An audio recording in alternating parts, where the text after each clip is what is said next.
Welcome back to another episode of Road to Abundance. Today, guys, we have a special guest, Julien. He's one of my good friends, amazing entrepreneur. He has his own podcast, his own company. He's teaching leader. I'll let you introduce yourself more, but tell me a little bit more about yourself.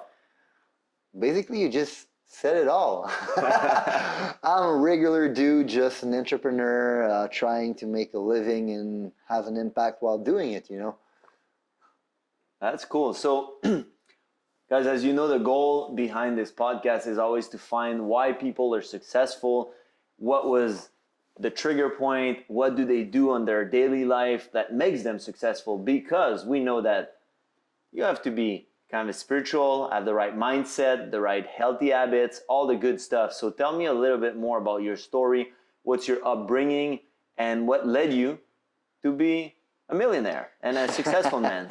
First, I want to thank you to invite me on your podcast, bro. It's going to be amazing. That's my first podcast in English. Yeah. It's funny because we did your first podcast in French together, and now I'm doing your first podcast, my first podcast in English. I got a lot of American friends that look at my story sometime and they say, dude, I don't have a clue about what the fuck you're talking about, but you look so like intense that I just want to be with you and fuck yeah, Julien, I don't know what you're telling them, but keep on telling them. So now you're going to be able to understand a little bit more about what the fuck I'm saying. So I'm glad you gave me that opportunity, bro. Appreciate that. So where I come from? Yeah, exactly. Like where you come from, what led you to become this entrepreneur. So I want like your upbringing kind of I was this guy and this event kind of changed my life and I started doing this type of stuff. Pretty simple.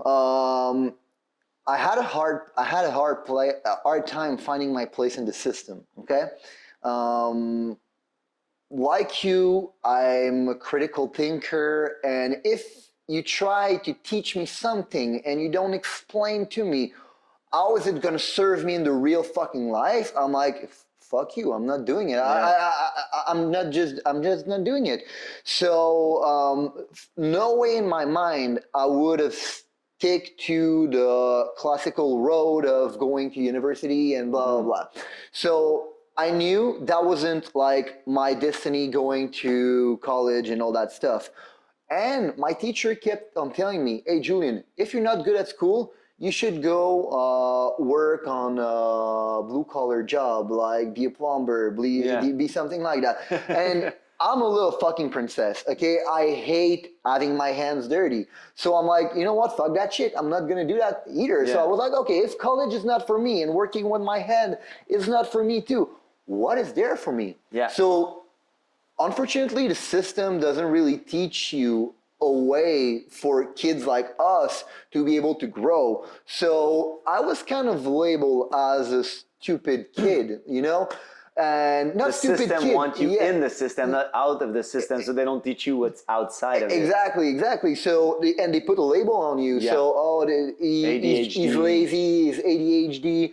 And trouble kid. Is a trouble kid, yeah. And that was a label at the end, because I was like, hey, why are you all against me? I just think it doesn't make sense. So fuck you all. And you start revolting against the system. And when they say that you're, the trouble kid, you start thinking you're a trouble kid, and you start acting like a trouble kid, and you start spending time with other troubled kid, and then you find yourself in fucking trouble. Yeah. And that's what happened to me. So I spent like more night than I could count on my fingers at I don't know how to say that in English, but police station. Police station, yeah, because I was doing stupid shit. I kept on getting arrested, and I never been to jail, hopefully, but I did a lot of stupid shit.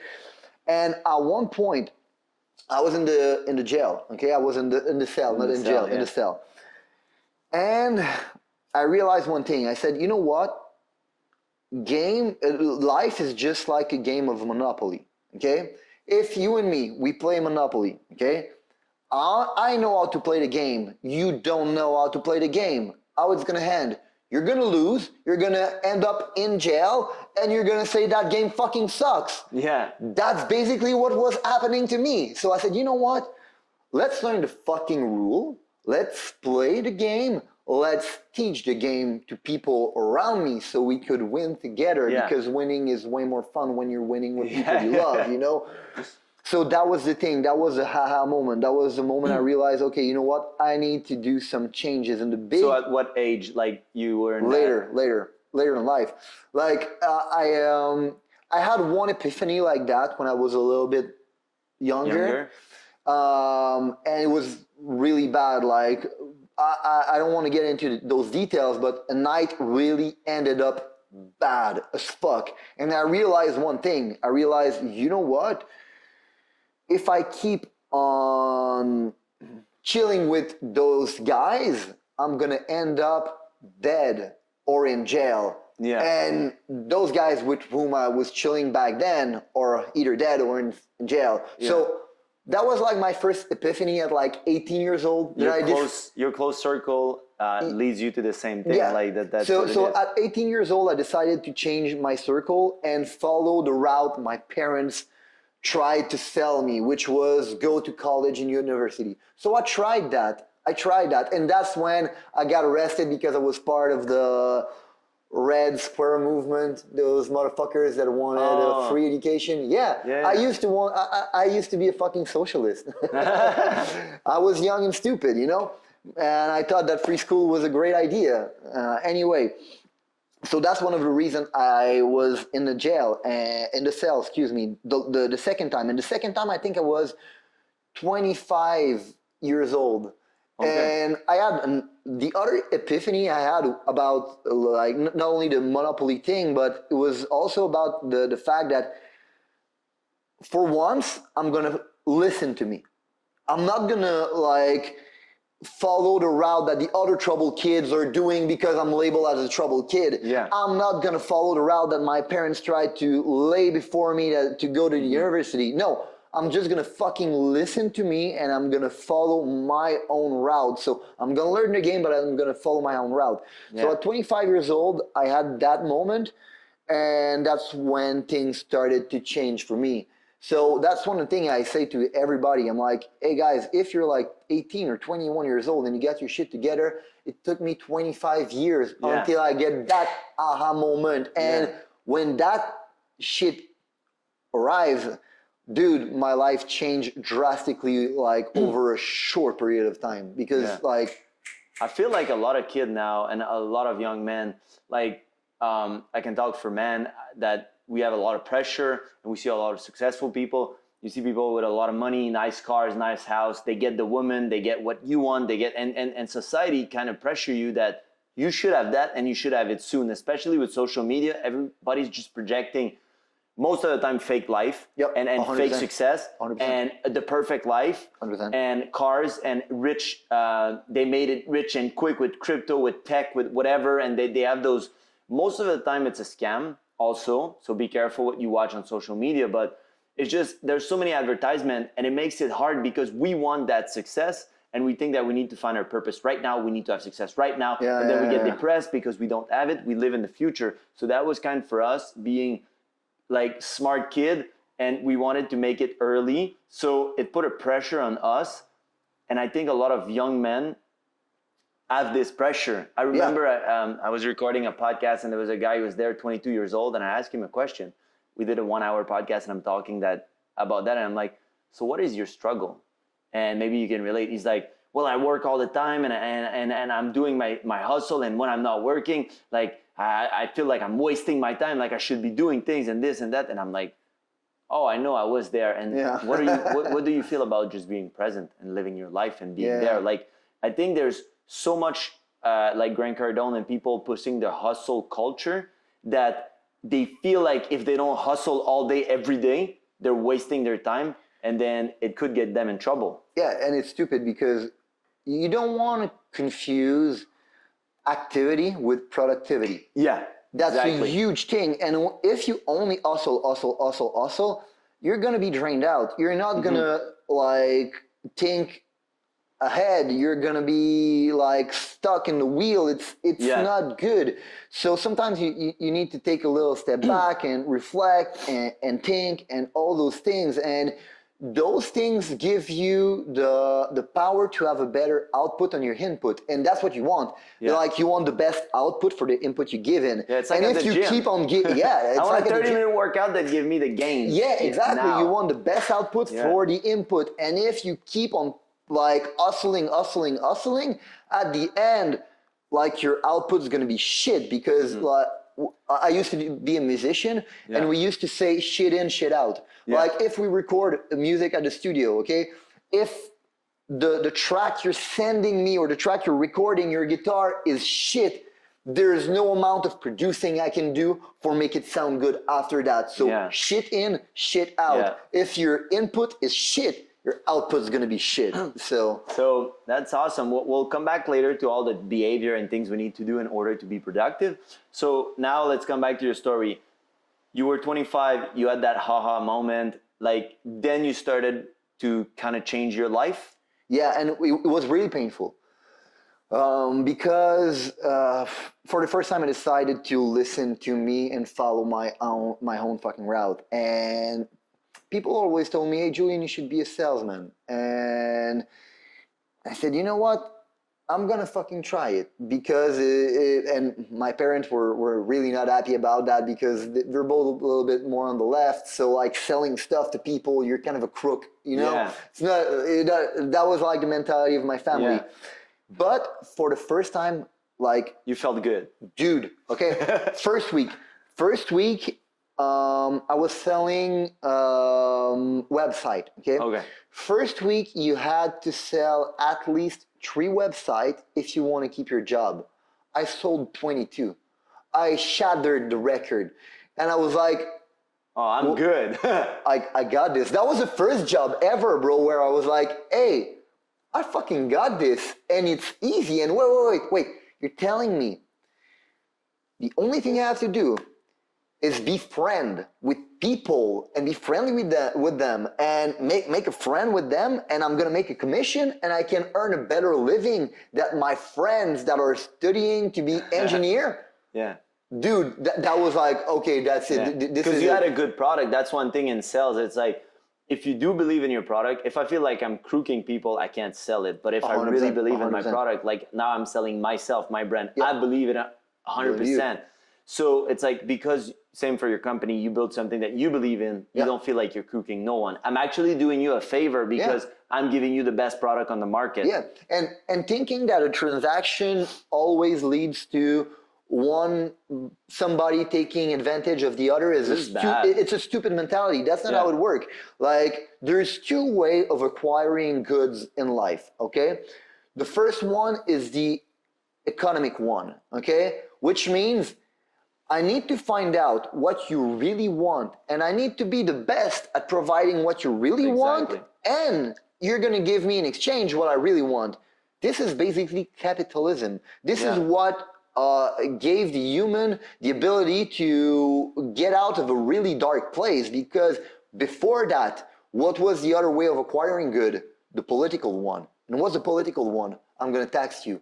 I'm gonna come take it out for you. That was how humans used to deal, you know? Hey, you got what I want, fuck you, I'm gonna kill you, I'm gonna take it. Yeah. So, like, capitalism and business, dude, like, people forget about that thing. Like, when they trash on capitalism, the thing they don't understand is that, yes, there's some bad into that equation, but you don't realize the bad that it saves us from. Like, it saves us from a lot of fucking bad. There's like people with good intention and bad intention everywhere. So it's like, at one point it's because people are abusing trust of people selling. That's why it got it a bad name. But honestly, if there's a lot of good thing that you can buy that people are actually doing good brands. So if, like myself, when I want to get something, I look at the owner, let's say, for example, Andy Frisella. I'm like, I love this guy. His brand for supplements is good for sure, because if he put his name, it's like his honor on it. So same for me. If you see one of my brand, or if I'm drinking something, like right now, let's say I'm drinking Celsius, it's because I really do drink that product and I was drinking it. Like, and now if I advertise like I have a sleeping bed or stuff like that, it's because I consume the product. 100%. I have to consume it first. And if I'm like, I like it, I'll put my name on it. So if you find people like that, actually it's a win-win. Yeah. And in life, I get what I want, you get what you want, and it's free market. and in life, I understood, we'll talk about it later, but I understood that exchanging money is energy. So if I respect 100%. You and I pay for your service, for your coaching, I'm actually telling life that I'm ready to learn and I'm ready to put like my energy in the deal. 100%. And sometimes wanting things for free, depending on who and what, but most of the time when you give things for free to people, most of the time they don't see the value and they're not going to do it. Same thing like recently, I think about, let's say my cousin called me. He was like, I have a trading class. I'm like, I have a $10,000 course. I paid $10,000 for it, bro. I sent it to him for free. Then 3 months later, I go in Canada. I'm like, did you do it? He's like, oh no, I didn't get time. Next time you ask me for something, I'll charge you. Put it in a bank account because I don't need the money. You're not gonna fuck it up. If you fucking don't do it, bro, I keep your money. Yeah. So let's make clear, because I paid for it. I sent it to you for free as a fucking gift, and you didn't do nothing. And that's what I didn't understood back then when people were telling me that stuff. Yeah. So amazing. So you started selling those websites. It did good. And what's next? The business crashed. Okay. At first, I wanted to be. That was they were crooking everyone. No. Actually, no. Just kidding. Actually, no.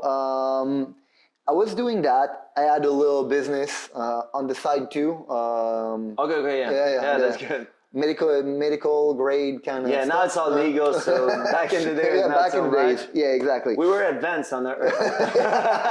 So we were thinking future. So I had the business, and I wanted to get rid of it. I wanted to be clean. I didn't want it to have any more trouble. So I sold it, and I was working for that website company, and I was really pouring myself into it because I was like, you know what, I'm going to grow that business, and maybe one day I'm going to be a partner in that business, and blah, blah, blah.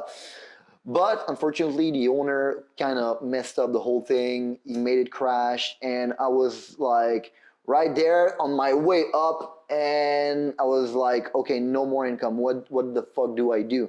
There was a place that was working closer to mine. They were, I don't know how to say that in English. They were private investigator.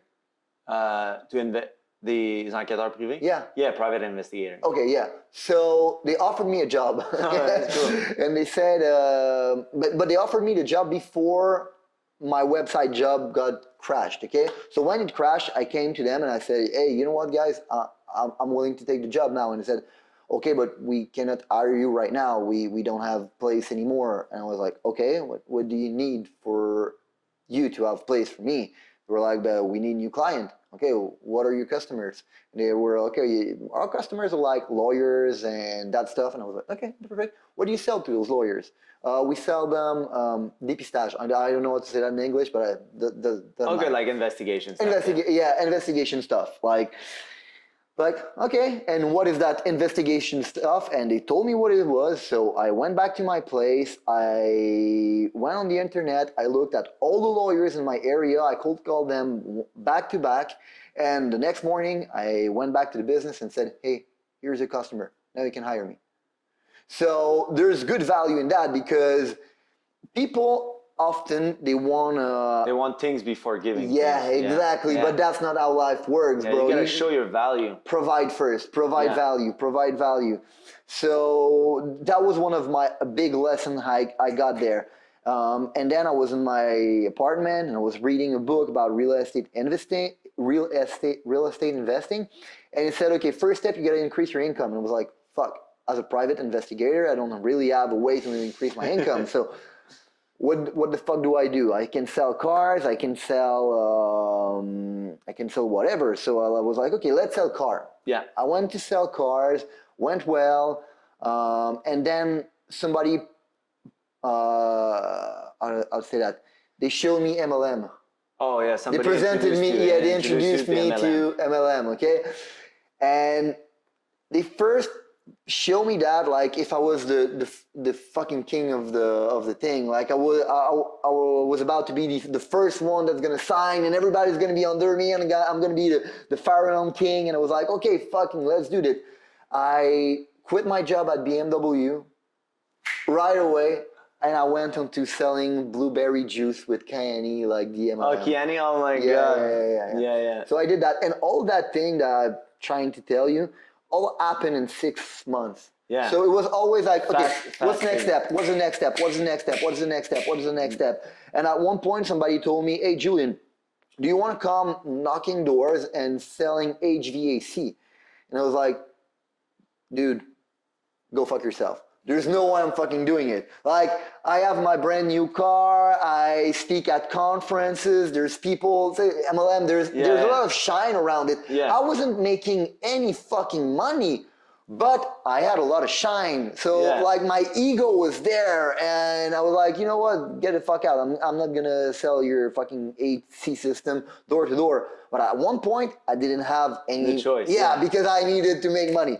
So I went there, and that was like the third epiphany. Because basically, what I learned doing selling website was cold calling.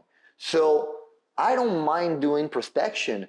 I don't mind knocking at your door and you telling me no. I know I'm going to find a yes. I'm going to go to the next door and the next door and the next door. That was a valuable skills. Yeah. I learned how to sell cars. So closing somebody over a $10,000 equipment was nothing. That was nothing. I sold like 100 grand cars. So I'm not stressed about that. And in MLM, I learned how to build teams. Yeah. And I was like, you know what? In that business, I can do all that. I can start knocking doors, so I can do prospection. I have a control over my income because if I want more, I just have to knock fucking more doors. Yeah. That's it. I can sell high-ticket products, so I can make a good commission, and I can recruit people and build a business inside the business. That was my go-to. So I decided to stick to that opportunity. And from there, I became sales director, regional sales director. At one point, I had a beef with the company I was working for. They didn't have the same mentality as I did. Like, they wanted short-term money. My whole industry is based out of one thing. Let's make the biggest check weekly. Yeah. And I was like, you know what? Fuck that shit. I don't want to play the same game.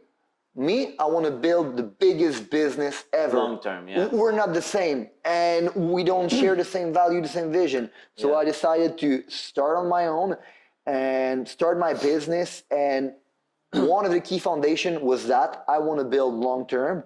The other key foundation was the next one. Dude, now I'm like 28 years old. I'm doing well. I have a good house, a good car. I just met Vicky back then. And I was like, you know what? If somebody would have found little Julien, 18 or 21 years old, and told him, hey, you know what, bro? There's another way for you to be able to be successful. Yeah. Like, follow me. I'm going to show you like a route. Today, dude, I would be worth 10 times what I'm worth now. So I was like, you know what? Maybe that's my fucking duty. Like, find young guys like me that doesn't fit in the system. And teach them. Doesn't know what the fuck to do because they look at the same thing as me. They're like, I'm not gonna go to college. I don't believe in that route. I don't believe it's gonna give me job security. I don't believe it's worth the risk. I don't believe in any of this. And I don't want to get my hand dirty. And I think I can like make money out of my brain and my ability to communicate. So I know the industry that you work with. I have friends at owning company in the same industry, and I got introduced to it by probably the same guy as you back then. Yeah. So when I started knocking on doors for him, I was like, fuck, I can't do it because they're like not being honest with people. Exactly. And I remember I was telling the story to my girl the other day. I'm like, one house that we went and we sell even solar panel, I was saying shit and the other salesman was saying something, and I look at him like while the client is in there, I'm like, bro, I'm not putting my name on the contract because what you're selling is not right. 2 years later, I saw the guy, he's like, bro, we got sued for this contract, not only for this one, but this one. And me, I didn't put my name on the contract. I was like, I don't want to be part of that deal. I'm a public figure. And then what I like about you, and that's one of the first things we said, it's like you care about your client, and that's very important because if they did back then, I could have ended up in the same industry. And my other friend that owned the company, it was the same thing. It was kind of make money to make money, and they were providing good customer service after, but like, you know what? It's a bad fucking strategy. It's freaking stupid. Because they want quick money. They don't think keeping the company, them they think selling in 3 years. Yeah, but you end up not making quick money because like nobody likes to take advantage of a customer, or really few people enjoy do that. You know, most of the people like us, like we're high performer. I want to earn my income. You know, I don't want to get take advantage. I want my client to feel good that they know I sell them a good product. Yeah, exactly. I want to take care of them. And like, if you have a culture where people don't feel good about doing the business you're making them do, dude, you're setting them to fail. You're setting yourself up to fail. You're setting everybody to fail. Yeah. So it's a really, really bad strategy because it creates a bad culture, and people will be like, you know what? If the company doesn't take care of the customer, I'm not gonna take care of the company. So it creates a bad relationship where nobody want to take care of the other, and because you know that shit's gonna hit the fan. Like that's the thing. It's like for every company I was doing, I was always like there was Vidéotron in Quebec that they were really good. I was a top seller for them because I knew that they had good customer service and they would take care of their client. Then I was selling for Bell. I quit after 6 months. I was like, this is horrible. Like even as a customer, my self-employee calling, it was bad customer service. I was like, I'm not selling for you. Then I was working for a TD Bank and they had good customer service. But at one point, even me being there, some of their clients, they treated them unfair, and I had some authority there because I was managing VIP client and stuff. So sometime I was doing things out of the box. I was the only guy wearing a t-shirt at the bank. Everybody had to wear a shirt. People were like, wow, what is that guy doing? And I was making decisions that were not always agreed on my boss. So we had boss, and my boss, she let me do whatever. So she's like, every time someone was coming complaining, she's like, I'll talk to Mike, I'll take care of Mike. Because me, bro, like, you have $50 million with us. You have a lot of money with us. You want me to clear a $50,000 check, and it's supposed to be three-day business for the bank. I'll clear it right now for you. Yeah. Because bro, I put myself in their shoes, and that's one thing we do. If I'm a business owner, same thing for my employees, same thing for my customer. I treat them good. I don't mind paying them better because they're gonna provide better for me. Better employee 100%. will leads to better business because we think long term. And same thing. It's like if a lot of those customers, when I let's say I say I can't do nothing for you, they were like, I'm gonna take my business somewhere else, and I'm like, I'm sorry, there's nothing I can do. Like sometime I just couldn't do the move, but a few times I got shit on because I did the move, and I'm like, I don't care, that was the right thing to do, and prove me wrong. And then it was like I had a meeting with the boss, and I was like, this is what had to be done, and they didn't. Because they know it has to be done like that. Yep. So but in front of people, they want to make you see that you did the wrong thing. And for me as a business owner, same like you, it's like, bro, if you're a client to me, I want you to feel good about the product you bought, no matter what's the price. Like, I want you to be good. That's why I'm creating company, because I want to bring back the fairness of, I buy this nice couch, I want it to be nice. Not I buy an $8,000 couch and it feels like shit. Like I had an experience with a company. I was like, bro, what you sold me doesn't worth 8,000. Like, what is that? You know what I mean? Yeah. So, but that was a defining moment for my culture too, because you know the house I have in Quebec, by the water. That was a shit house when I bought it. Okay, that was a shitty house, and we remodeled the whole fucking thing. And I'm a general contractor. Okay, so I have a lot of contact in that industry, and a lot of people, like, I felt like they want to give me a good job because they want me to give them more and more job because I can provide them a lot of job. We do a good volume with my home improvement business. Like, I'm basically a construction company. And I realized that even me, as a general contractor, who has people that should want to make me feel happy because they want more business out of me, they were giving me shitty service. Like they tell me, oh, I'm going to be there tomorrow, and they're not there.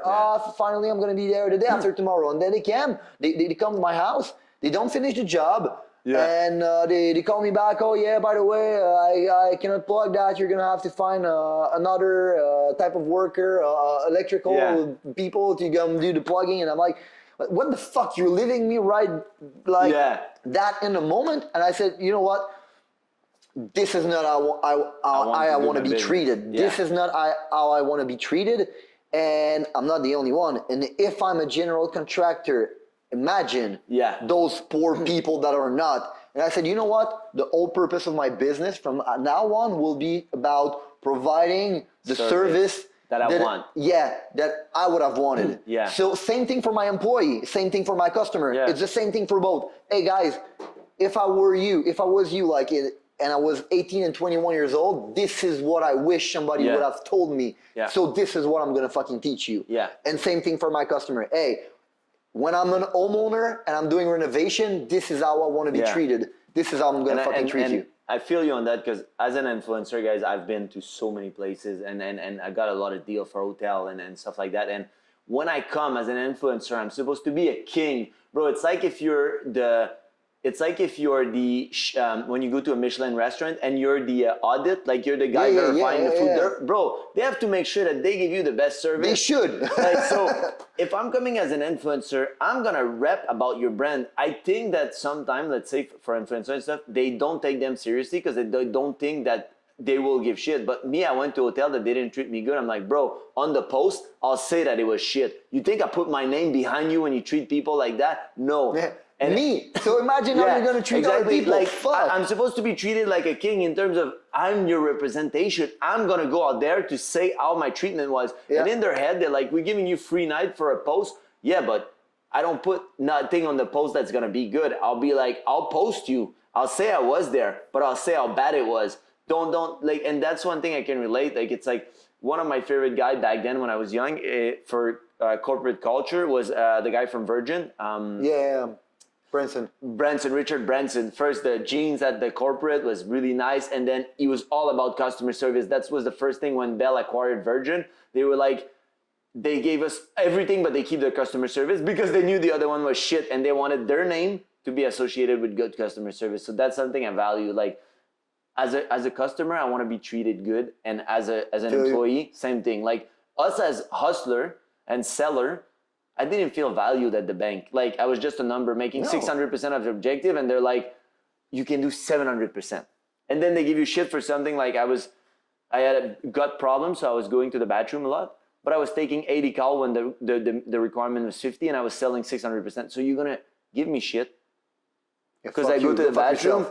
when I killed 5 employees, what I started to do at the end is I was like, I'm just gonna do 100% or 80%. You're gonna tell me to reach 100, I'll do 100. And that's what a lot of people were doing. So as boss, we know that. Yeah. It's and what you know what? You put in. That's crazy because I always felt to this day that if somebody would have treated me well and give me the opportunity to grow and have a good dude, I didn't think I would have ended up as a business owner.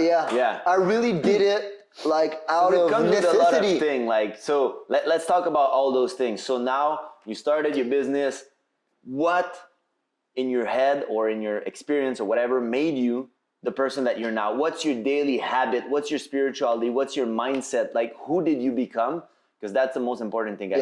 It's not the $1 million that matter. It's the guy that you become or the girl that you become making that first $1 million. One of the habits, bro, I don't know. The best habit, I think, and we talked about that earlier on the other show, but was really about being able to always reinvent myself. Like, last question. Like, who am I today might not be who I want to be tomorrow. Today. So I'm able to be flexible on my beliefs and flexible on a lot of things. But I keep the vision ahead. Like, this doesn't move.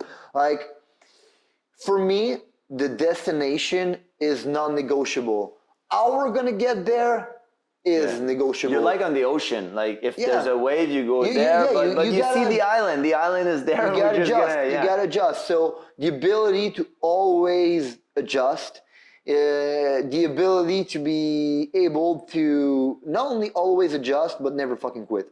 I think that's the biggest thing. And also from your story, what I can perceive is that you make quick decision, and if you Yeah. fucked up, it's no big deal. Let's just adjust the like if I do this and I end up in a lot of wave, let's go Yeah. let's go back. So I'm intelligent enough to say, okay, I fucked that one up. And like, is my ego's gonna Learning pay from me? it, yeah. Like, my ego's not gonna fucking pay my bills. So fuck my ego. I did a stupid decision. Yeah. Let's fucking move on. And so you train, you read a lot of books, A lot of books, yeah. you meditate. Yeah. Okay. Yeah. I train maybe either twice a day or at least once a day. I feel that it's a reset.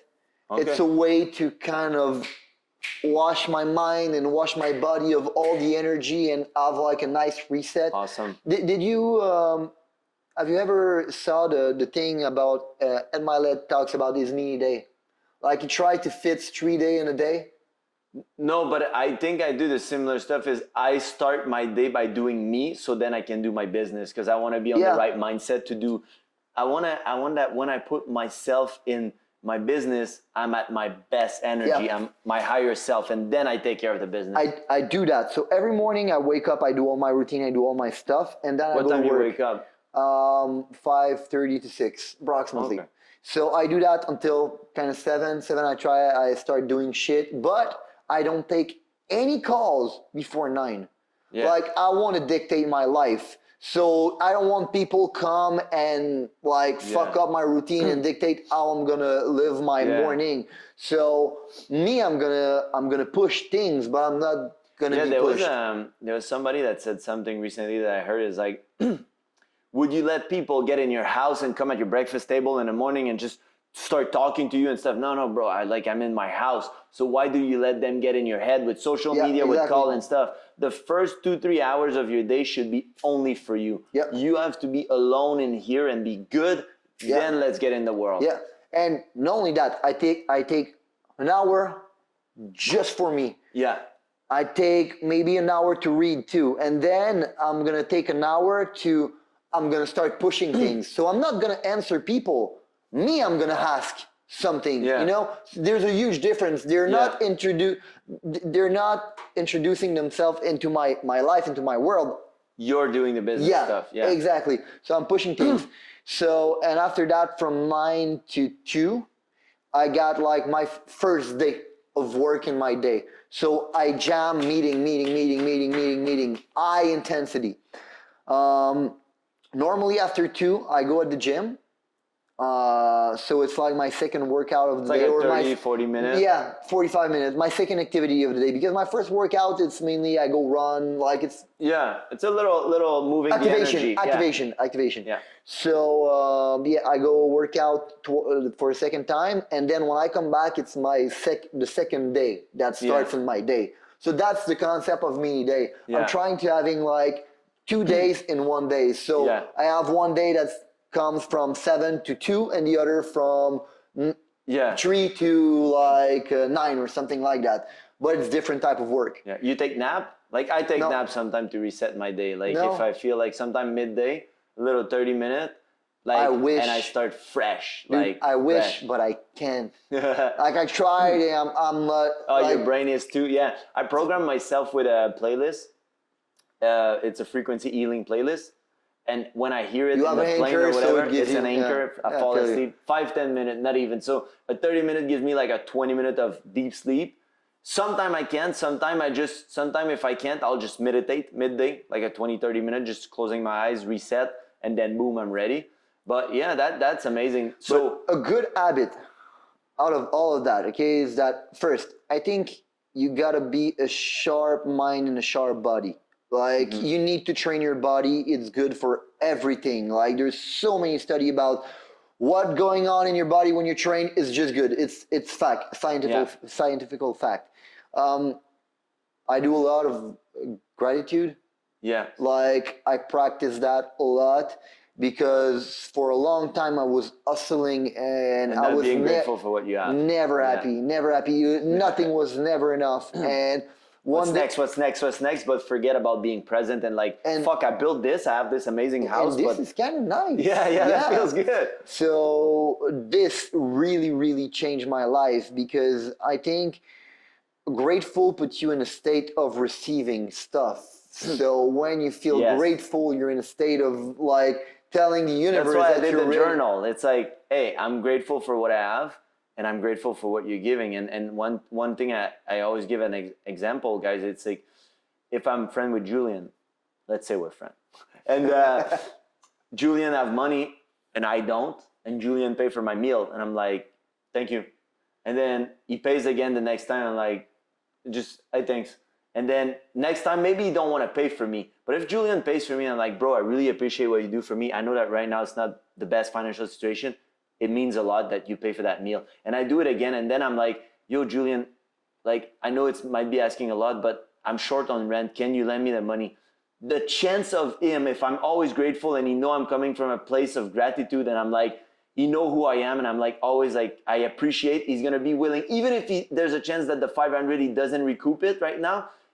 The pleasure of just giving versus a friend that'd be like, yo, by the way, I need 2,000 for rent or 500 for rent. You'd be like, yo, chill, I just paid for your meal. Like, so that's kind of how I see that life is. Like, if life keeps being good to you and giving you good stuff, take time to thank consciousness, and that's what you're saying. So yeah. And one thing is crazy. Okay, I started doing that morning routine. So I wake up the morning. Since when did you start?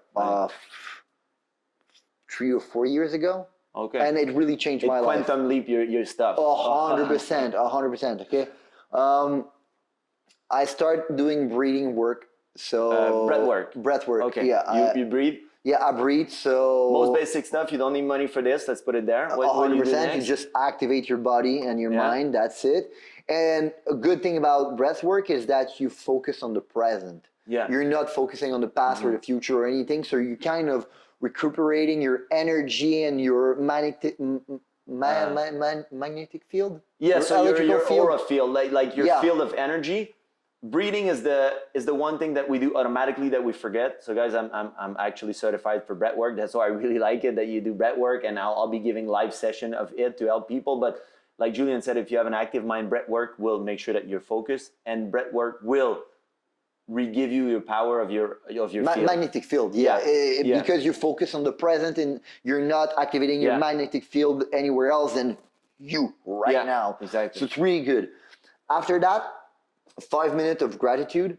Yeah. After that, 5 minutes of visualization while I'm active. So I need to have an active body while I'm doing it, because I feel that it's even more powerful when there's like you're walking kind of. Okay. I'm walking, there's motion. So it's like, we called it, when I went to Joe Dispenza, it was the walking meditation. Exactly, that's so what it's I like do. a very high music, don, don, don, and then you're like just looking and you're like, okay, I'm going to do this. I mean, it's like cranking your body, Tony Robbins does the breath like that. Like there's a lot of So I do things like that. So gratitude for 5 minutes, and then visualization for 5 minutes. And then I train for 30 minutes while I'm going to start running and doing incantation. So I'm going to repeat hard, all I need is within me now. And I'm going to say it with like fucking intensity, like I fucking mean it. And there's a lot of things that are really good about that. First, gratitude. Dude, after 2 months of spending 5 minutes saying out loud what you're grateful for, you kind of run out of idea, okay? So you have to open your mind to new things that see the small stuff of life. More positive. Exactly. And the day when you realize, you know what? I can be grateful for the sun. I can be grateful for being able to breathe air. Hey, I'm grateful to be alive. You know what? I'm grateful to be a normal fucking human. I'm grateful to be healthy. Dude, I have 2 legs. Not everybody has that. I'm smart. I can drink potable water. I don't need to walk 2 miles. Like the things that we forget. It's like all those songs. Like it's like I only miss the sun when it starts to snow. I only miss her when she's gone. Like it's human. When it becomes an automatic in your life, you tend to forget. Yeah, like, 100%. So, bro, be grateful for your water. Like this is free. Like. Directly from the counter. So that was a big epiphany from the gratitude stuff. That's really lead me forward. But another thing is, at one point, I was being challenged by one of my mentors. He told me, hey, you know what, Julien? I don't know what you're having in your head, but you're going to fuck it all up if you keep doing what you're doing. And I was like, the fuck are you talking about? Like, my life is doing pretty well. I have a nice business. And he was like, no, if you don't like repair what's in you that's broken, you're gonna fuck it all up. And I was like, okay. So he kind of pushed me, asked me question. At one point, I realized one thing, that everything I did when I was a kid was because I wanted my dad's attention. You were not enough. I didn't had any relationship with my dad from like 14 years old to 25, 20, even maybe 30 years old. So I had no relationship with him at all. And I realized that all the bad stuff I did was because I wanted his attention. But not only the bad stuff I did, every good stuff too. Yeah. So when I wanted to be a rock star and a musician, and I to make him proud. Yeah, and I have success with that. And also on the other hand, sometimes I did stuff because I was like, you know what, I'm gonna prove my teacher wrong, and I'm gonna prove. But no, the guy I wanted to prove wrong was my father. Yeah. So I realized that, and I realized that. I felt like he kind of abandoned me. So I felt like I wasn't enough. Abandoned syndrome. Yeah, exactly. And when I realized that was huge in my life, okay? Because of my fear of being rejected, I kept on wearing a shield or an armor. So I never showed to people the real you, who I really was, because I was afraid of being rejected, okay? And the moment I realized that, I was like, holy shit, it drives so many things in my life. Subconscious behavior. Yeah, like it became a self-fulfilling prophecy. I was so afraid of being rejected that I was being rejected, because if you're never showing who you really are, how do you want people to really love you for who you are? You're not showing them who you are, so they're never gonna be able to love you for who you are. And I was like, okay, my ex at that time, way back then, she abandoned me, and my band abandoned me, and my friends abandoned me when I decided that I want to be an entrepreneur, and my father abandoned me, and realized that all this, it's a pattern, and all this leads to the fact that I felt abandoned, and because of that, I was wearing an armor. So I went back to Quebec, because that was in Morocco. I was in Morocco when my mentor. So give me a sec for that. So what I really like is a few things that you said, and a lot of we talked about a few things on the podcast, on your podcast just before, about where the mask, the ego, and working on yourself. And one thing that I like that you said before you continue the story, is that you had a mentor challenging you, and that's kind of what we do for people. Like even me, all those things. Like I was having sex with a lot of women and doing everything for validation, because maybe I was not good enough, like how I felt. Because exactly like at school, it's like, you always have A plus, and everybody's like, okay, so it's like always demanding more from a top seller. So you're like, fuck, I'm not good enough. And I was not showing myself really. I was a gamer, and then I had a mask. I needed to build muscle and do things. So I feel you on that. And one thing's, your mentor made you realize that, and that's very important. So keep going. You came back from Morocco. He pushed me. I came back from Morocco. I went with my father on the trip, and I told him like basically how I felt, because like we said on my podcast, there's no such thing as absolute reality. I wasn't abandoned. This is a perception. This is how Your I felt. movie. Yeah, but like my father didn't felt like he abandoned me. And the fact that I had that conversation with him like changed a lot of perspective. And he told me one thing, like most of the time things happen to us and we think that there's a meaning associated to it. There is no meaning. We associate a meaning, and then it's the energy that is supposed to just go through, and we associate a feeling. We associate a meaning, and then there's emotion that get attached to it, and then it creates a pattern, and then all the bad stuff. So he proposed me a different meaning. He said, Julien, I didn't abandon you. I created space for you to be able to develop in a way you would never be able to do if I were having to be close to you. If I kind of impose my stuff on you. And it was like, okay. He didn't abandon me. He created space. So my ex-girlfriend didn't abandon me. She created space.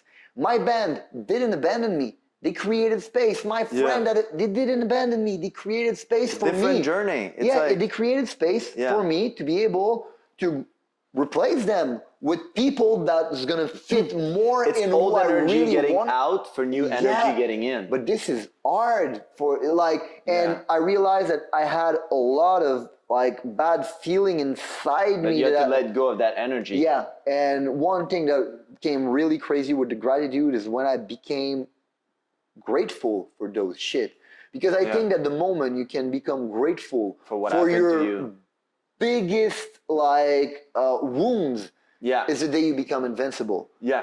Like, because if you're grateful for your biggest wounds, dude, biggest thing. The thing is like that, you're a powerful human being because nothing is gonna fucking hurt you, and you're gonna be able to turn everything in positive. Yeah. And that's one thing when people ask me like, what would you change in your life? Well, nothing, because that thing made me who I am. Yeah. And if I'm a great success coach right now, it's because of what I did. If I didn't have sex with those girls, if I didn't seek validation, if I didn't fail those business, if I didn't go bankrupt, if I didn't do all those mistakes and feel abandoned and a lot of the things that are considered bad because we give them bad connotation, but there's no bad and good. Everything is like, we gave it the meaning that we wanted to give it. It's information, that's it. And unless you do the work, so that's cool. It's like what you put in your body with the breath work, with the meditation, with your inner work of balancing your energy, the food that you put in your body, like everything has a meaning. And for 100%. You saw directly the correlation that upgrading Julien means more money and an upgraded business too. Yeah, because once I figured that out, and dude, the flip just switched. I realized, you know what? I'm never gonna wear fucking armor again. Yeah. I'm just gonna be me. Because you wasted time, kind of like. Yeah. So I'm just gonna be me. I'm gonna tell where I'm going, what I want to fucking do. What's your feeling? Yeah, and I had a hard time because people in my business were abandoning me too. I kept on trying to build a business and recruiting people and trying to build them. And at one point, they become skilled and they're able to do the job and make money, and boom, they leave and go underway. And that was normal. I was a bad leader. I was wearing an armor. So I dropped the armor and I came with that mentality, okay? I'm going to help you level up even if it means you're going to trade up.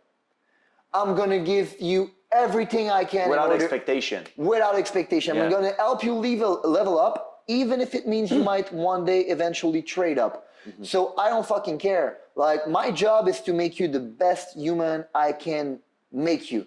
Yeah. And if you want to stick with me for 20 years, fine. But I would be stupid to think that everybody going to stick with me for the whole adventure of 20 years. So I'm not going to be that stupid.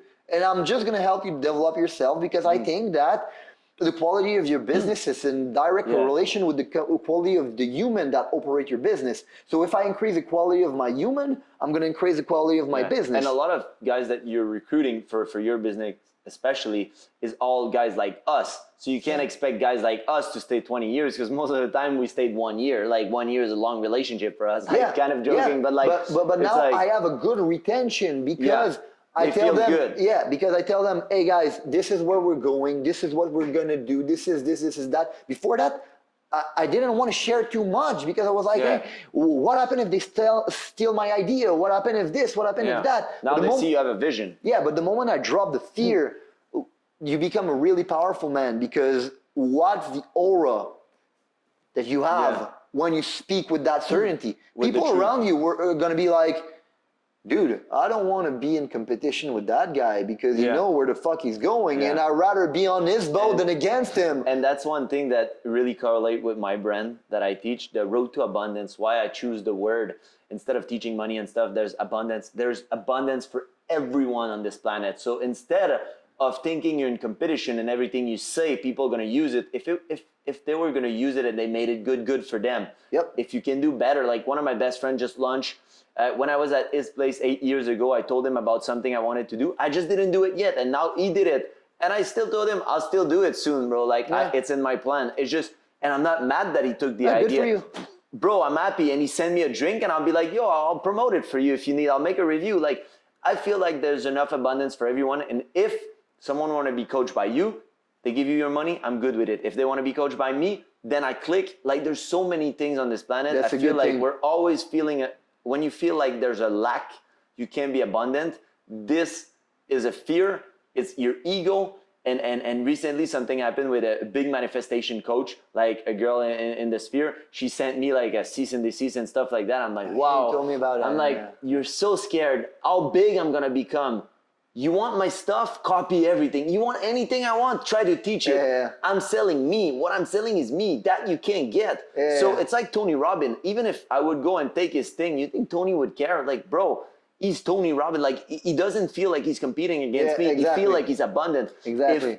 If I start a company and I do similar work, it's like I'll do it my way. So it's like people, you have to feel abundant. Yeah, and there's a crazy part about abundance. There's a ripple effect, and you never know when the ripple effect is gonna hit you. Yeah. Like, and that's one thing I realized with that new like mentality when I came back to my business and I said, you know what, I'm gonna help you level up, even if it means you're gonna trade up. Some guys traded up, but you know what? There's a ripple effect because one day they're gonna meet someone, and someone's gonna say, hey, why are you so sharp? What he's gonna say? He's gonna say, you know what? Back then I worked for a guy. His name is Julien. This guy really changed my life. Yeah. He teach me how to sell. He teach me how to do this. He teach me how to do that. If you want a job, you should go see this guy. And not even that. Dude, like that's abundance. Like I didn't think like scarcity. I give you all I can and do whatever the fuck you want. If you and I create know a the business, universe is gonna show me. What if you create a business that is complement to yours? So let's say that this guy start a grass company and a patio furniture, like whatever, like building the outdoor. So he's like, Julien, let's team up. Everybody that I sell, we're talking about 40, 50,000 to redo a nice yard like yours and stuff like that. So let's say I'm gonna sell them the contract and I'm gonna cross-sell your product. So now you have a guy with his team selling your product just because you were not afraid and he know that your vision. So like you said, he might not want to compete with you, but he knows where you're going and how good you are. So sometimes, like you said, create good relationships. It's like you're building and then two other employees will leave and build other company that maybe they're doing window. So they're selling window and then they're like, oh, if you need this, and you give them commission because you're abundant. You don't mind giving a commission for the word. So it's like, it's all about building like on top of each other. 100%. So this thing really like changed my life and made me do a quantum jump, like huge one. That's awesome. So healing, let's recap. Healing an energy that was stuck for years, that was Julien's vision. So remember that you're seeing the movie based on your vision. If you go in the other room, I'm seeing the movie based on his vision. And the other room is father. So remember that what you're seeing, your perception, that's why that's your reality, says, but it's not reality. Don't take anything personally because what you see is what your vision is. And healing it was instant stuff for Julien. Liberating the energy creates space for life to surprise you and give you abundance right away. People, sometimes they think it's 5 year, 10 year. It's instant, guys. Instant. And that's why the coaching program I started, I felt that everybody try to give you like a perfect vehicle, a perfect method. Hey, follow that simple 5-step that's gonna make you super rich. And I'm like, you know what? Doesn't matter like how good the car is if you're a shitty driver. So we need to work on the who before we work on the what. And the who starts with what you said. Like we all have stuff that we need to heal. We all fucking do. And when we do it, that's the most powerful thing we can do because I totally we become a superhuman. So now for people, let's say that want to be coached, so what is exactly you're doing with that coaching? You're coaching leader to be better leader for their company. Like what is it you're coaching? Basically this. I'm building CEOs and executive and all this stuff because I tried many different books and I tried a lot of training program and just like you wrote to abundance, I was like, you know what? It's missing. There's something missing. Like there's nobody that gives you a playbook on how to do those shit. Okay, sorry guys, a little technical issue. So we were saying, so you seen a few program and something was missing. Yeah, exactly. The closer thing to a playbook that I found was like Traction. I don't know if you heard about that book. It's really good. It gives you like an operating system for your business, which is really fine. But like the biggest force of that book is his biggest weakness. Like it's general, so there is no details. Okay, yeah. So you can tell me the importance of having some KPI, but Yeah. how do I choose them? Why do I choose them? And how do I keep people accountable It's around general it? information. Yeah. So you can tell me the importance of having core value and having like a culture, but how do I put that in place? How do I make sure that core value are not just like marketing stuff that nobody cares about? So there were like a lot of missing pieces on those things. So I said, you know what? I did it, and I'm not an inch. I don't think I'm super smart, but there's one thing I think I do good is create good culture. That I can do it. So I said, you know what? And I think that culture is the thing that we need right now, and that's the thing that solves most of the problem. I read something that's crazy.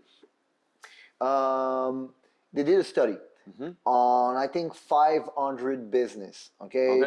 And they found that there were like 15 out of those 500 that were that were The culture was good. yeah, phenomenal. And they said, okay, let's study those 15 against the other to see what's the difference What's the over pattern? yeah, Yeah. what's the difference over the next 10 years. Okay, the company with the great culture compared to the other, and we're talking about like the biggest business in America. So like those with shitty culture, they don't have shitty culture. It's way better culture than most of the businesses. Yeah. They did a study over 500 company approximately. I don't remember exactly the numbers, but we're gonna go with approximate. So approximately 500 company. Out of those 500, there were 15 company that had incredible culture. Okay, and they followed those company over the course of like 11 years, and what they realized is that those 15 company compared to the other had a growth of 600% compared to 100%. They had appreciation of their stock of 900% compared to 70%. And the reason is pretty fucking simple. The average worker spend 15 hours a month doing nothing else than complaining about his fucking management. So that makes a whole month over the course of a year where your employee doesn't do shit other than complaining. 15-hour a week or 15? A month. A month. So that's yeah. Over the course 40, of a year. Yeah, sorry, it's been it's a while. month. So it's we're supposed to work 40-hour a week. So it's every 4 months. It's like okay, I get it. So over the course of a year, it's a whole fucking month that's completely gone to waste because the guy does nothing else than complain about his boss. So if you can fix that, dude, the edge you're gonna have over all your competition is it's ridiculous. Like a company with good culture have in statistic 3 times the margin of the other company. So basically that's what I teach. I teach people how to be a good human that can heal from their trauma so they can become a better leader inside their company. So I work on the who. I work on you. I teach you how to work on you, and then I teach you how to work on your business, about your culture, the culture of your business. And it makes sense because if I work for a company and they treat me good, that's why I always don't mind paying my employee good. That's why my business partner, I gave him good share. Like, so he does work like he's his own boss. Even the guy, when he was at 20%, he was working way harder than any employee. So long term, it might cost you a little money, but on the startup, you're gaining. So the thing is, you might not have made it to the long term as fast or whatever if those people were not involved as much. So a lot of people are greedy when you should want to give back. So it's the same with your spending, is the same with everything. So I really like that. And so me, I work with CEO, I work with all that. That's good. They can work with me even if they don't have a company. To work with you, do they need to already have a company, or you still want to work with alpha and stuff? Okay, there's at first the first program I did was Like you gotta have a company. But I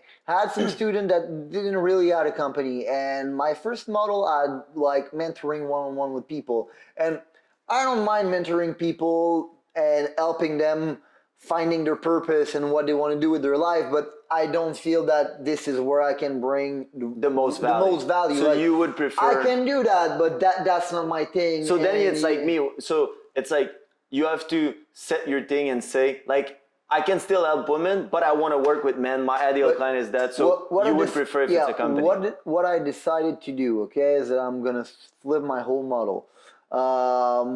My group is gonna become private membership. Like one thing I realized, okay, is that as an entrepreneur, most of the time, and as critical thinker, most of the time, we come back home and we feel that we're misunderstood. We're alone. Yeah. You're misunderstood sometimes by your partner. Sometimes you're misunderstood at your own company. You're misunderstood with your family.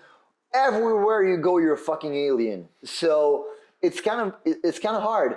Yeah. And I realized that meeting a group of people that want the same as you and can validate that you're not the stupid retarded motherfucker that want to do all those things and make all those sacrifices. There's other people just like you.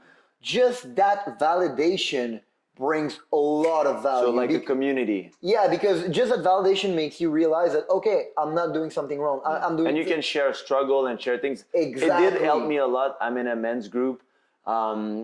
And it was really good for me to meet actually other entrepreneurs. Yeah. You were also in a men's group. Yeah. I'm not sure if it's not only men, but most of, like, mine is only men. I mean, we include women and stuff. But being in a group of people that support you, even some women as entrepreneur, other women might not feel the same about it. Like, why you want to build that company, why you want to hustle that much. So having somebody, even if you're not friend at the beginning, having people to support you and that you see that they have the same struggle, same thinking, same mentality, it's gonna help you like tremendously. Yeah. So that's one thing that it for sure. There's a place in the market for that. Yeah. But I realized that when I did the event in Quebec, I did a little event for a group, and that's what came out. Like people told me, "Hey, bro, that's the first time in my whole life that I felt." Good. I belong here. I belong with those people. Like I felt understood, and I was like, okay,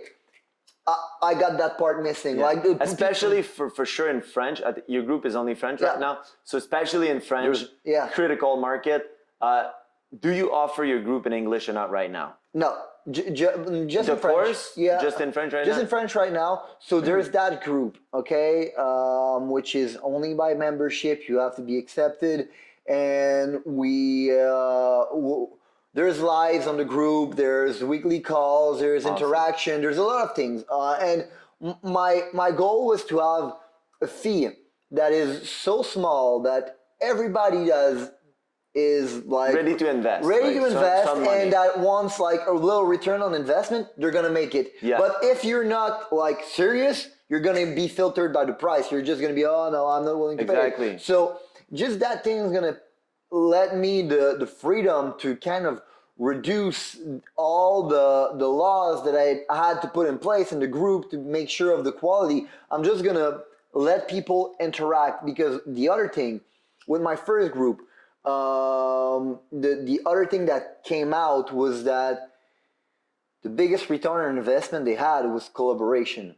Yeah, helping each other through and making business deals. Like, hey, I have business in cars. Hey, me too, I do cars. Okay, and they start making deals together, and by one deal, two deals, bro, their investment is return already made. It's a community. So, so that thing was really important. So that's the foundation of the whole thing. After that, only available for the member of the group. There's two training. The training on you, we're working on the who, and the training on the company, we're working on the culture. And it's two different programs, and they're all recorded. There's exam for those programs, and it's like basically self-taught. You take the program, you do it all, and you learn shit, and you apply.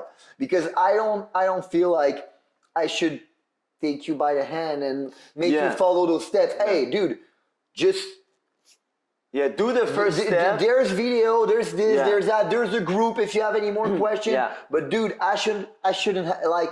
Do the work and then I'll help you If you wait finalize. for me to Yeah. take you by the hand, you're not in the right program. You're really not in the right program. So that was the thing, and I also felt that I didn't want to have like coaches and all that stuff that try like. Sometimes those people don't have the experience I have, so I'm like, no. Yeah, I feel you, because that was one of my thing. Like, I wanted successful people, and it's just there's different. Like, when you create a group, when you create a course, when you create something, and you want to help people, you have to go niche. Yeah. Because if you want to provide the best service. If I'm making leather couch, I want to make the best leather couch. I don't want to make also 100%. tissue and then whatever. At first, maybe later, but at first, I want to focus on leather, because I want to find the premium leather and I want to offer multiple color. So the thing is, when we release a group, it was the same. It's like, I have to choose who I want to work with, because they had the same struggle as me. And in order to have those struggle and face those things, my group of people, they needed to add a taste of money and things like that to know that it's not what they're looking for. And for you, it's like, if they don't have a business, for sure you can provide value. That we don't doubt it. But the thing is, you're specialized in building culture. So you want people that understand, and it's more fun also for you to work with those people. Same 100%. Thing for me, because at some point it's like, do some of the work. There's so many free things that we give in French for you, in English for me. There's so many books that you can read. And then when you're ready to take it to the next level, we're here. And there's some people that offer the first level too. Like, there's some other guys that focus on the first level. And us were like more like, that's why I'm asking to you, because 100%. You want to, like, if people listening, they want to reach out and they want to do things, I want to know to make sure that they are like, first they have to speak French, and then it's like, if they do. I can do in English also, because the last step of the program is basically mentorship. A mentorship. So you could do mentorship in English. You're willing to do it. Yeah, I'm willing to do it. So mentorship in English is really like, mentorship anyway is just like, for a whole year, I'm going to follow you, and I'm going to challenge you, basically. I'm going to look at where you're at. Business and stuff like that. Where you at, where you want to go, what are your challenges. And sometimes, like, you get your head stuck in the, I don't know how to say that in English, but in the door. You don't.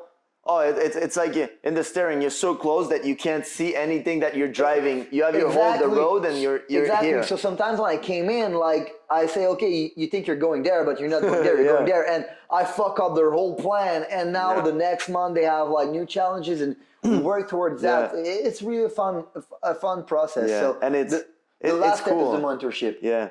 It reminds me of, like, one of my clients said recently about the program, is like, bro, I've never been that depressed and that happy at the same time, because he's like, I had to face so many of my shadows. Yeah. And that's a lot of things that people don't want to, especially if you're successful, especially if even if you have a business or things, bro, you need to look at yourself in the mirror, and what you do, you specialize more into like the culture and the enterprise, because that's what we were talking. That's your specialty, exactly. So I specialize more into the spirituality and all that stuff and the mindset, and I heal more the trauma. You do too, because you know it's part of the journey. Yeah, 100%. And that is what I like about you. Like, guys, to kind of like recap the few key points here that we were talking, is that in order to be successful, guys, you need to do the right thing. Like, mindset, reading, eating, providing your body with the right stuff, not only with the food, but with how you think, with healing your trauma, with all that stuff. So I like to see people like Julien that did the work. Not only that they have money, but they also have a family. Congratulations for the baby coming and all the good stuff. Like, this guy is living what I feel like. Don't get me wrong, you look at Dan Bilzerian and stuff like that, really cool fucking bunch of girl, but that to me is not what really bring happiness. And even him in an interview, he says it. Like, when I look at someone like Julien, he has a business, he loves what he does, he has a wife or a girlfriend, whatever, it works for you guys. And maybe you want kids or not, but a house with something like a home. Like, this is the real life. This is what I want to promote for men, for women too. It's going down to the real thing. Like, that's real life. Like, building things that you like to do, and knowing what it takes to do it. And you know what? Like, your podcast and your coaching, you want to approach young men. Mm-hmm. And I feel that young men need to have a purpose. And creating a home is a fucking purpose. Creating even older men we can help, because that's not because you're older, you're 40, 50. Like, it doesn't matter. 100%. You should always have mentor. And it doesn't matter if your mentor, sometimes they're younger. It's not a question of age. It's a question that what they can provide you, and you can learn from everyone. Yeah, 100%. Anyway, like I always look at experience through like it was a chapter. Like, okay, I might be 30 something years old, but my entrepreneurial life started when I was 26, 27. So basically, in my entrepreneurial journey, I'm chapter 5 or 7, something like that. So you can be way younger than me and being a chapter 10 in your entrepreneurial Or life. you could be older and you didn't do the work because your business is successful.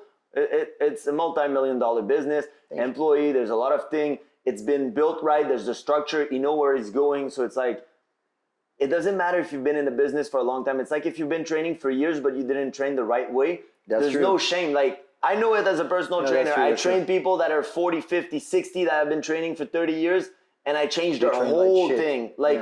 Because they were not taught. So it's the same. Like, let your ego out the door and be coachable. That's the first thing. Even myself, I'm still coachable. I just come back from certification for yoga, one for breath work, all that stuff, biohacking.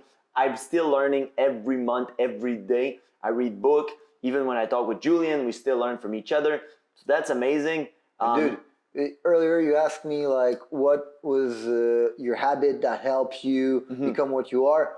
Reading and learning was huge. Like the first book I read was How to Influence People. How to win friends and influence people. And I realized, hey, my old communication is shit. I'm mean to people. I was like, okay, my ego. I was not in the right direction. So I started applying that. And as soon as I applied it, like my life beginning to change. And I was like, holy shit, this is magic. Yeah. So I was like, okay, what's next? What's next? And I started reading. And at that point, because I realized that I was wrong on every level, I just read something and apply it, read something and apply it, read something and apply it. So learn, let your ego aside and just fucking run the play, apply it. Don't apply the book. That's one thing we say in common. So a question to you, I would say like we read different stuff, we read similar stuff, but what's your top 3 book right there? Like you have to give 3 to someone to read. It really depends on what you want. Just your top 3 right now. Like it doesn't matter. It depends on what you want to build. I know. What do you want to build? I'm the same, but the thing is, if you ask me my top 3, I would say Think and Grow Rich for sure. 4 Agreement by Miguel Ruiz, and probably Becoming Supernatural by Joe Dispenza. Those 3 Becoming books. Supernatural is part of it. That's for sure. Okay. Like whatever you want to build in life, this is a must. Yeah, like, this is good. So I know that there's other book like, and I didn't even go in business. But if I want to upgrade my mindset, for me, if you live your life by the 4 Agreement, Think and Grow Rich is a very good business mindset book that teach you about alchemy and sex energy and a lot of things that are very deep and not really, when you read it, you don't understand it at the beginning.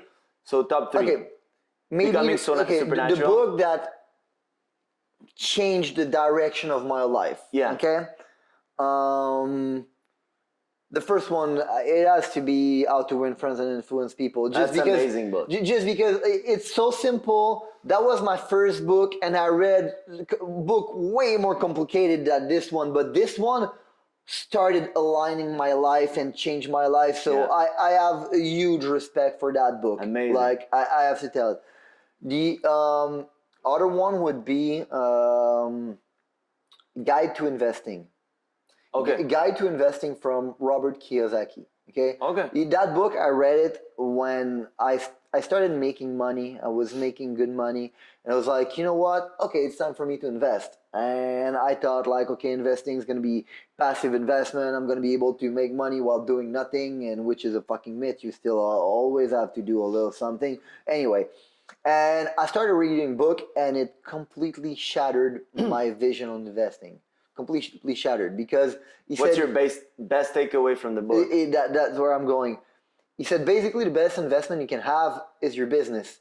Your business is the best asset that exists. The best asset class is a business, because you have a control over it. You can have leverage on it, and it produces while you hold it, and it can increase in value. Not many Investment in yourself and your business for sure. Not many investment does that. Like think about crypto or stock. You don't have any fucking control over it, and it doesn't produce shit while you hold it. It just can fluctuate in value. Your business. It's good, but it's not the best. It's good, but like I'd rather invest in myself because if I invest in myself, anytime something happens, I can make it again. 100%. But your business is like the best asset class because it can fluctuate in value, but you have a control over that value, which you don't have with stocks and blockchain. And there's also the fact that it produces something while you hold it, and you have a control over it. So it's just great asset class. And just like look at the numbers, the top most wealthiest men, where does their wealth come from?